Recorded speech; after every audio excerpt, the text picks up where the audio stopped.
Hello guys, welcome back to another video of Techavro. Hope you guys having a great day.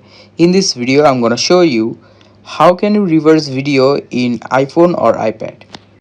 So guys, there is no edit option on photos that you can just reverse video on iPhone, but you can do it on any browser. So I'm using Google Chrome.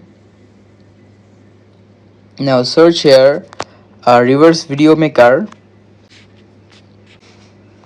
Now after that, you can just go to this website EZZIF.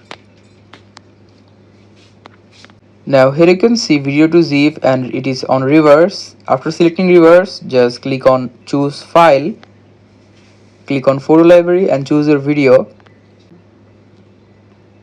and click on upload video.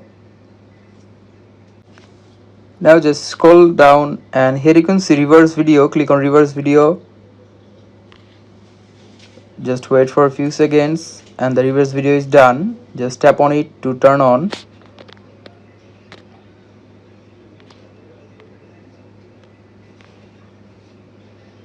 And that's how you can reverse video on iPhone. So guys, hope you find it helpful. If you find it helpful, then give a thumbs up and don't forget to subscribe Techavro. Thank you very much for watching the video.